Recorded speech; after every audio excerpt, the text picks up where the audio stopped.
Well, welcome back, my friends, to my channel. Disney Craft Girl here, and today's craft is going to be a light catcher that I'm going to make into kind of a mobile. I saw two different ideas on Pinterest, and I'm going to combine the two, and we're going to see what happens because I haven't tested it out or anything.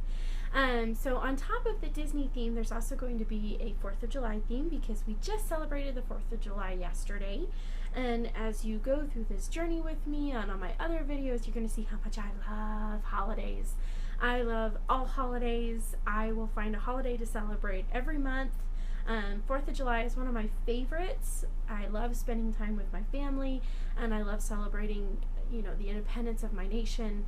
And I just want to say thank you to all of the troops that have served in the past and in the present and that will serve in the future. Thank you for sacrificing your lives to protect my freedom and to allow me just to be me. All right, on that note, let's go ahead and see what happens. So I'm going to show you the supplies that we need. I'm going to go through the little stuff that I've researched, and let's see what the end result is going to be. I don't know yet. Do you? All right. Okay, so supplies for this craft require baking pans. I'm going to make one big sun catcher, and then I'm going to make three little other ones using a cupcake pan, and you'll see why. I'll explain it to you. You'll see my vision in the end. And then we're going to have pony beads. So I don't know if any of you guys have seen this light catcher tutorial. Basically, we're going to melt some pony beads. That's what these cheap little beads are called. I'm sure everyone remembers these from crafts in elementary school. They're super cheap. You can get them at Walmart, Joann's, Michael's, Hobby Lobby. You can get them everywhere.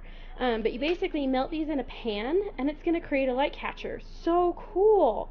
Now, I've seen other ways to do things where you can get a drill and make a hole in them because you need a hole at the top. But instead, I saw someone's idea that they use like the little rivets that you put on pants. Instead, I'm going to use little nuts here. So I'm going to put that in there. We've got 4 here, so we're going to be making 4 total. You can use fishing line, or I found this really cool, it's bead and stretch. So it's super stretchy cord for jewelry making and beading. And what's really cool is on the back, it shows you how to make some good knots. So we're going to see if I can do that. I doubt it. I'm probably just going to do knots my normal way, but we'll see.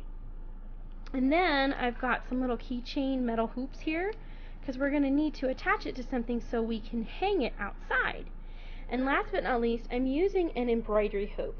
So I've taken the inside part of an embroidery hoop, it's a wooden one of course, and I painted it white just because it's a theme that I wanted to go with. If you want to, you can do whatever you want. I've also added some glitter because, as you saw in my last video, I love glitter. Anything that's sparkly, I'm kind of like a fairy. I'm going to go find it and hide it and keep it, and it's mine. So that's the last bit. Alright, so first step. You see all these fun little pony beads. They are called pony beads. See, it says right there. If you're ever curious. It's not just cheap plastic beads. They actually have a name. I don't know if any 90s kids remember those little lizards that used to make with these type of beads and ribbons. I loved making those. That's what my memory thinks of when I see these beads. But anyway, so I've got some clear ones here because after all, this is a light catcher, so I want light to go through it. Crazy, I know. I've also got some opaque ones though because I'm going to be making little hidden Mickeys. I'm going to be doing those in red and blue, so that way I still have a red, white, and blue theme on top of the Disney theme. Remember as I said in the beginning? Crazy how that works. Now these other color ones, if you're curious, so what I'm going to do is I'm also going to attempt in these smaller pans to make 3 little ones that are going to look like fireworks. Since when anyone thinks of 4th of July, they think of hot dogs, hamburgers, family, barbecues, and fireworks. So I'm going to attempt to make these 3 little ones inside the pan here with different colors. So there's yellow, there's purple, there's green, there's blue, there's any extra clear ones in case I run out with my big one. So let me go ahead and assemble this to my liking, of course. And yeah, let's see what happens.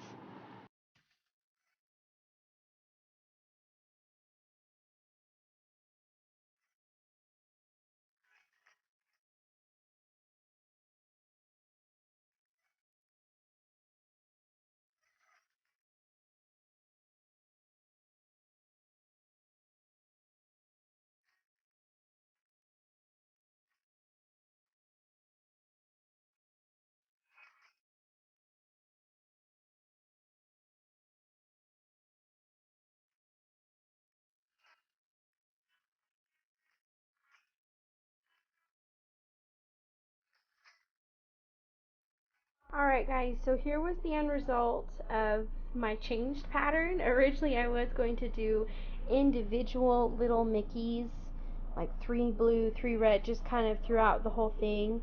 But it didn't quite work. It didn't look like I wanted it to look, so I had to restart and just kind of started going in circles with all the little beads. As you saw in my last clip, I learned that putting everything on a toothpick and then kind of just dropping everything like they're droplets of water really worked very, very well in keeping them flat like this. You don't have to keep them flat, that's just my personal preference. And then over here you'll see I've got my pink, my purple, and my green little fireworks. They each have their own little nut at the top. So does this one. That's so that I can string them through and attach them to the embroidery hoop when we're done. And you know, I just tried to make these look as close to a firework as I could with these small little cupcake pans that I had.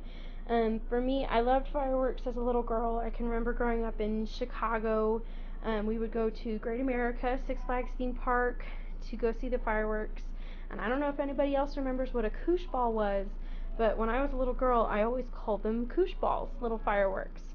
So let's go ahead and put these in the oven. I've preheated my oven to 400 degrees, and I'm going to put them in the oven for 20 minutes. Again, that's 400 degrees for 20 minutes. Alright, then we're going to put them in there, let them cool down, and we're going to see what happens. Okay, so while everything was baking and cooking, I assembled everything together in my embroidery hoop. Remember, there's glitter and it's all pretty. And I found some string because that clear plastic string that I was going to use before, yeah, it sucks. It's crap. Don't buy it. Remember how I told you this is a journey and we see how it goes? That was a fail. Not all of them can be winners, I guess. So I've just looped some string up in here. I chose red, white, and blue because remember that's my theme. And when I hold it up, look, it's all magical and it spins. So that part's all done. And I think my light catchers have come out from the oven and I've been letting them cool for a little bit. So let me go check on those and we'll see what they look like. Oh my gosh, you guys, look how cute these look. So they've cooled down. I did put them in the oven for that full 20 minutes. Then I let them sit for another 20 minutes. I just love how they look. No, it's not 100% perfect, but I'm not going for perfect. I'm just going for fun and new activities. So there's the purple one. Here's the pink one. It's kind of hard to see. I'm hoping it'll look better in the light. Look, there's the green one, and here's my Mickey. They just popped out so easily out of those cake tins. All I had to do was just kind of push my thumbs on the back, and you heard it kind of like crack on the sides because there is like a little lip almost. And then you heard it just kind of fall out. I love how they turned out. Now the last step is to attach it to my embroidery hoop, hang it up outside, and see what it looks like. Okay, my friends, so this is it. I've assembled it completely. You can see it hanging from a hook up there. Spinning in the wind, catching the light. I think it looks really cool, like if it's in one spot, just kind of sitting there. But yeah, that's what it all looks like. I'm probably going to add some glitter spray to it because it's just not sparkly enough for me, but it does look cool with the light coming through it. Here, I'll try and do a shot. How cool does that look? And that's what the finished product looks like, just from some pony beads, string, a keychain ring, an embroidery hoop, and some time. Okay, friends, so what did you think? That was my first time trying all of that. Obviously, there were some fails. There were some things that worked. I think it looked great. Like I said, I wasn't going for perfect. I was just going for something fun. I can see it shimmering through my window right now. It looks so cool. I love how it looks. Just let me know. Put some comments down below and let me know what you thought, if you have any other different ideas. Again, my name is Liz. My channel is Disney Craft Girl. Please subscribe to my channel. Follow me on Twitter and Instagram. I post all my work, all my ideas. Yeah, So thank you so much for watching this, and have a great, big, beautiful tomorrow, friends. Bye!